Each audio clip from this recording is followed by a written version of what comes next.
అలానే మిసేసరావు హైదరాబాద్ను దేశ రెండో రాజధానిగా చేయాలి అనేది డిమాండ్. దాన్ని తాజాగా వినిపించింది ఎవరో కాదు, అంబేద్కర్ మనవడు ప్రకాష్ యశ్వంత్. ఈయన తాజాగా హైదరాబాద్లో ఒక కార్యక్రమంలో పాల్గొని చేసినటువంటి ఒక ప్రతిపాదన. ఎందుకు అనంటే ఢిల్లీ అనేది అటు పాకిస్తాన్కి చైనాకి దగ్గరగా ఉంది, రక్షణ పరంగా ఇబ్బంది కలిగించేటువంటి ప్రాంతము అది అనేది ఒక పాయింట్. రెండో పాయింట్, పొల్యూషను పరిమితులను దాటి వెళ్ళిపోయింది కాబట్టి నివాస యోగ్యంగా ఢిల్లీ లేదు అనేటువంటి విషయాన్ని ఆయన చెప్తున్నారు. దాంతోపాటు హైదరాబాద్లో సుప్రీంకోర్టు బెంచ్ని కూడా పెట్టాలి అనేటువంటి మరొక ప్రతిపాదనను కూడా ఆయన గుర్తు చేశారు. ఇదంతా ఆయన ఎందుకు గుర్తు చేశారు, ఎందుకు ప్రతిపాదించారు హైదరాబాద్లో జరిగిన ఒక కార్యక్రమాలు అని అంటే, రాజ్యాంగాన్ని రచించినటువంటి అంబేద్కర్ గారే దేశ రెండో రాజధాని హైదరాబాద్ అనేటువంటి విషయాన్ని ప్రస్తావించారు అనేది చాలామంది చెప్తూ ఉంటారు. అలాగే బీజేపీకి సంబంధించినటువంటి మూల సిద్ధాంతాల్లో కూడా దేశ రెండో రాజధాని హైదరాబాద్ అనేది ఉంది అని కూడా చెప్తూ ఉంటారు. అలాగే సుప్రీంకోర్టు బెంచ్ని హైదరాబాద్లో పెట్టాలని ఎప్పటి నుంచో ఉన్నటువంటి డిమాండ్. ఇవన్నీ కలిపి ఇప్పుడు హైదరాబాద్ దేశ రెండో రాజధాని చేయాలనేటువంటిది చాలా కాలంగా వినిపిస్తూ ఉంది.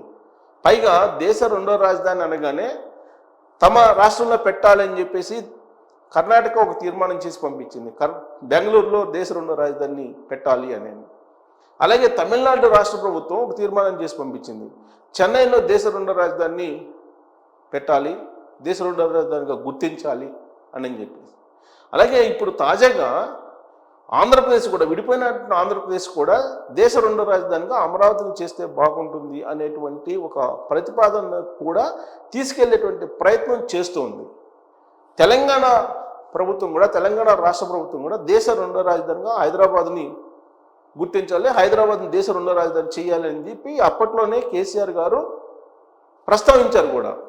ఢిల్లీ కేంద్రంగా చేసుకుని ఒక ప్రైవేట్ ఛానల్కి ఇచ్చినటువంటి ఇంటర్వ్యూలో దేశ రెండో రాజధానిగా హైదరాబాద్ని గుర్తించాలి, దేశ రెండో రాజధానిగా హైదరాబాద్ ఉండాలి అని కూడా అన్నారు. కాకపోతే ఢిల్లీ తరహాలో మాత్రం కాదు, పూర్తి స్థాయిలో రాష్ట్ర ప్రభుత్వానికే లా అండ్ ఆర్డర్తో సహా అన్ని అధికారాలు ఉండాలి అనేటువంటి డిమాండ్ను అప్పట్లో కేసీఆర్ చేశారు.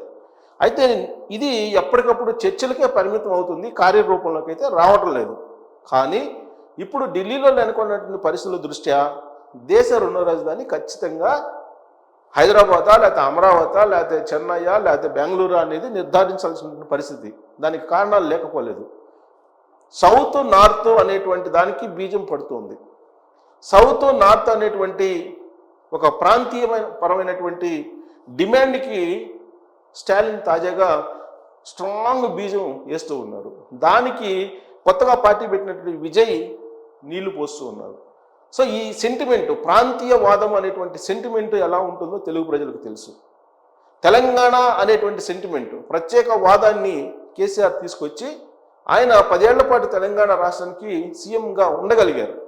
అలాగే 2001లో పార్టీ పెట్టి ఆయన తెలంగాణ ఉద్యమం అని చెప్పి రాజకీయ ఉద్యమాన్ని నడిపారు. ఆయన ఒక రాజకీయ పార్టీని నడిపారు. ఫక్తు రాజకీయాలు చేస్తానని చెప్పి 2014లో ఆయనే చెప్పారు. రాజకీయాలనే నడిపాడు ఆయన, ప్రత్యేక ఉద్యమం కన్నా కూడా. కాకపోతే ప్రత్యేక ఉద్యమంలో రాజకీయ కోణాన్ని ఆయన తీసుకున్నాడు అనేటువంటి విషయాన్ని నేను చెప్పడం కాదు, సీనియర్ జర్నలిస్ట్ కల్లూరి శ్రీనివాసరెడ్డి గారే నేను చేసినటువంటి ఇంటర్వ్యూలో తాజాగా ఆయన చెప్పడం జరిగింది. కేసీఆర్ చేసింది రాజకీయ ఉద్యమము అని చెప్పి. ఎందుకనంటే 10 ఏళ్ల పాటు తెలంగాణలో ముఖ్యమంత్రి కావడానికి సెంటిమెంట్నే ఆయన వాడుకున్నారు. ఇక నుంచి ఆ సెంటిమెంట్ పనికి రాదు, అందుకే 2023 ఎన్నికల్లో ఆయన ఓడిపోయారు అనేటువంటి విషయాన్ని కూడా ఆయన విశ్లేషించారు. సో కాబట్టి ఆయన ఎప్పుడు కూడా తెలంగాణ ఉద్యమం కంటే రాజకీయ ఉద్యమమే ఆయన చేశారు. సో ఆయన ఇప్పుడు దేశ రెండో రాజధాని హైదరాబాద్ కావాలని చెప్పేసి అడుగుతూ ఉన్నారు. అయితే ఫుల్ ఫ్లెడ్జ్డ్గా తనకు అధికారాలు ఉండాలి, ఈ రాష్ట్రానికే అధికారాలు ఉండాలి, ఢిల్లీ తరహాలో అయితే ఉండకూడదు అని చెప్పి అంటున్నారు. కరెక్ట్గా దీని మీదనే బీజేపీకి కొన్ని అభిప్రాయాలు ఉన్నాయి. రాజ్యాంగంలో పొందుపరిచినటువంటి అంశాలని బేరేజ్ చేసుకుంటూ బీజేపీ మూల సిద్ధాంతాలు ఏవైతే ఉన్నాయో వాటికి కూడా అనుగుణంగా ఉండేలాగా ఒక నిర్ణయం తీసుకున్నట్టు అవకాశం ఉంది.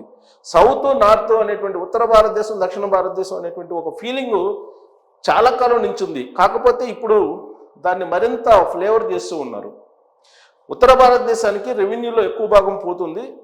రెవెన్యూనేమో దక్షిణ భారతదేశం నుంచి వస్తుంది. దక్షిణ భారతదేశానికి సంబంధించిన రెవెన్యూ మొత్తం ఉత్తర భారతదేశానికి వెళ్ళిపోతుంది అనేది ఒక వాదన ఉంది. బీహార్కి కానీ గుజరాత్కి కానీ కేటాయింపులు చూస్తే కనుక ఎక్కువగా ఉత్తర భారతదేశానికి వెళ్తూ ఉంటాయి. దక్షిణ భారతదేశానికి అంటే కేరళకు కానీ చెన్నైకి కానీ తమిళనాడు అలాగే ఆంధ్రప్రదేశ్కి కానీ తెలంగాణకు కానీ కర్ణాటక కానీ కేటాయింపులు చాలా తక్కువ ఉన్నాయి అనేది ఎప్పటికప్పుడు పార్లమెంటు వేదికగా దక్షిణ భారతదేశానికి సంబంధించినటువంటి ఎంపీలు ప్రస్తావిస్తూనే ఉన్నారు. ఒరిస్సా కానీ ఇవన్నీ కూడా. ఇప్పుడు తాజాగా నియోజకవర్గాల పునర్విభజన అనేది వస్తుంది పార్లమెంటుకు సంబంధించి. నియోజకవర్గాల పునర్విభజనలో దక్షిణ భారతదేశానికి భారీగా అన్యాయం జరిగేటువంటి అవకాశం ఉంది. జనాభా సంఖ్య అనేది తగ్గింది. జనాభా నియంత్రణ అనేటువంటి ఒక నినాదాన్ని అప్పట్లో కేంద్ర ప్రభుత్వం వినిపించింది. దానికి అనుగుణంగా దక్షిణ భారతదేశంలో ఉన్నటువంటి రాష్ట్రాలు పకడ్బందీగా అమలు చేసినటువంటి కారణంగా ఉత్తర భారతదేశంలో ఉండేటువంటి రాష్ట్రాల్లో జనాభా కంటే కూడా దక్షిణ భారతదేశంలో ఉండేటువంటి జనాభా తక్కువగా ఉంది. దాని కారణంగా నియోజకవర్గాలు తక్కువ వస్తాయి. కాబట్టి ఎప్పుడు కూడా ఎల్లకాలం భారతదేశం కలిసి ఉన్నంత కాలం కూడా ఉత్తర భారతదేశానికి సంబంధించిన పెత్తనమే కొనసాగుతుంది అనేటువంటి ఒక నినాదం ఇప్పుడు తెర మీదకి వస్తుంది. దీనికి తోడు హిందీ వ్యతిరేకమైనటువంటి ప్రచారాన్ని ఒకదాన్ని స్టాలిన్ తీసుకొచ్చారు. దాని మీద చంద్రబాబు నాయుడు గారు కూడా రెస్పాండ్ అయ్యారు ఢిల్లీ వేదికగా చేసుకొని. సో హిందీ ఎందుకు నేర్చుకోకూడదు, అసలు హిందీ నిషేధించాలని చెప్పి స్టాలిన్ అంటుంటే హిందీ ఎందుకు నేర్చుకోకూడదు అని చెప్పి చంద్రబాబు నాయుడు గారు అంటున్నారు. సో ఇలా భాషకు సంబంధించినటువంటి ఉద్యమం కూడా రాబోతూ ఉంది. ప్రాంతీయ భాషల్ని చులకనగా చేస్తున్నారు నరేంద్ర మోడీ అనేటువంటి ఒక ఒపీనియన్ని ఆయన మీద తీసుకొస్తూ ఉన్నారు దక్షిణ భారతదేశంలో ఉండేటువంటి లీడర్లు. రాబోయేటువంటి రోజుల్లో ఉత్తర భారతదేశం దక్షిణ భారతదేశం అనేటువంటి వ్యత్యాసం, అలాంటి సెంటిమెంటు రాజకీయాల్లో బాగా ఫ్లేవర్ అయ్యేటువంటి అవకాశం ఉంది. దానికి చెక్ పెట్టాలంటే కనుక దక్షిణ భారతదేశంలో ఏదో ఒక రాష్ట్రంలో దేశ రెండో రాజధానిని పెట్టాలి. ఏ రాష్ట్రం అనువైనటువంటి పరిస్థితుల్లో ఉంది అనే దాని మీద ఇప్పుడు కసరత్తు చేస్తుంది ఢిల్లీ ప్రభుత్వం, నరేంద్ర మోడీ గారి ప్రభుత్వం అనేది తెలుస్తుంది. అందుకే హైదరాబాద్ వచ్చినటువంటి అంబేద్కర్ మనవడు ప్రకాష్ యశ్వంత్ ఈ అంశాన్ని ప్రస్తావించారని కూడా తెలుస్తోంది. అయితే ఇప్పుడున్నటువంటి పరిస్థితుల్లో హైదరాబాదు పరిమితులకు మించినటువంటి పొల్యూషన్ ఉంది. అలాగే కర్ణాటకలో ఉండేటువంటి బెంగళూరు పరిస్థితి కూడా అలానే ఉంది. చెన్నైలో కూడా అలాంటి పరిస్థితి ఉంది. కాబట్టి దేశ రెండో రాజధానికి అన్ని రకాలుగా అనువైనటువంటి ప్రాంతం ఏదైనా ఉందంటే అమరావతి. పైగా అది కొత్తగా నిర్మితమవుతున్నటువంటి గ్రీన్ క్యాపిటల్. కాబట్టి దాన్ని దేశ రెండో రాజధానిగా చేస్తే బాగుంటుంది అనేటువంటి ఒక ప్రతిపాదన ఇప్పుడు ఢిల్లీ వర్గాల్లో వినిపిస్తుంది. దానికి సంబంధించినటువంటి అంశాలను కూడా చంద్రబాబు నాయుడు గారు లేటెస్ట్గా ఢిల్లీలో ఆయన పర్యటిస్తున్నారు. ఢిల్లీలో ఉన్నారు, దాదాపు 3 రోజుల పాటు అక్కడే ఢిల్లీలో ఉంటారు. కీలకమైనటువంటి నిర్ణయాలను తీసుకునేటువంటి అవకాశం ఉంది ఢిల్లీలో ఉండేటువంటి నరేంద్ర మోడీ గారి ప్రభుత్వం. దాంట్లో ఇది కూడా ఒకటి అయి ఉండొచ్చు. అందుకే అంబేద్కర్ మనోడు ఈ ప్రస్తావన తీసుకొచ్చి ఉండొచ్చు అనేటువంటి ఒక టాక్ కూడా నడుస్తుంది. యాక్చువల్గా 2014 ఎన్నికల సందర్భంగా నరేంద్ర మోడీ గారు వెంకటేశ్వర స్వామి సాక్షిగా ఒక హామీ ఇచ్చారు ఆంధ్రప్రదేశ్ ప్రజలకి. ఢిల్లీ తరహా రాజధాని నేను కట్టించి ఇస్తాను మీకు అని. ఆ హామీని నిలబెట్టుకోవాలంటే కనుక దేశ రెండో రాజధానిగా అమరావతిని చేసి అక్కడ నిర్మాణాలు చేపడితే కనుక ఢిల్లీ తరహా రాజధాని నిర్మించి ఇస్తే తిరుమల వెంకన్న సాక్షిగా నరేంద్ర మోడీ గారు ఇచ్చినటువంటి హామీ నెరవేరినట్టు అవుతుంది. కేంద్ర ప్రభుత్వం నిధులతోటి ఎలాగో రాజధాని నిర్మిస్తున్నారు కాబట్టి అటు 2 వైపుల నుంచి బీజేపీ లబ్ధి పొందేటువంటి అవకాశం ఉంది. పైగా దేశ రెండో రాజధాని అమరావతిని పెడితే ఆంధ్రప్రదేశ్ ప్రజలు కూడా రాష్ట్రాన్ని విభజించారు అనేటువంటి వ్యతిరేకత నుంచి అనుకూలంగా మారేటువంటి అవకాశం కూడా ఉంది బీజేపీకి.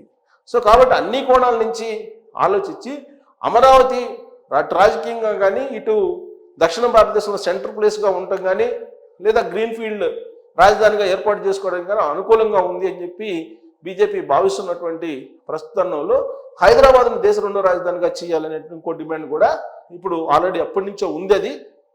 సో అది కూడా తెర మీదకి వచ్చింది. అయితే హైదరాబాద్ లేదంటే అమరావతి, ఈ రెండింటిలో ఏదో ఒకటి దేశ రెండో రాజధాని అయ్యేటువంటి అవకాశం ఉంది. సమీప భవిష్యత్తులోనే దీనికి ఒక క్లారిటీ రాబోతుంది. ఇప్పటికే అమరావతికి అలాగే హైదరాబాద్కి ఆల్మోస్ట్ 8 లైన్లకు సంబంధించినటువంటి ఎక్స్ప్రెస్ వేని కూడా నిర్మిస్తున్నారు. ఇవన్నీ కూడా దేశ రెండో రాజధానికి సంబంధించినటువంటి మౌలిక వనరులను ఏర్పాటు చేస్తున్నట్టు కనిపిస్తుంది. కాబట్టి దేశ రెండో రాజధాని అమరావతి అయితే బెటర్ ఉంటుందా, హైదరాబాద్ అయితే బెటర్గా ఉంటుందా అనే దాని మీద మీ అభిప్రాయాన్ని తెలియజేయచ్చు. Thank you.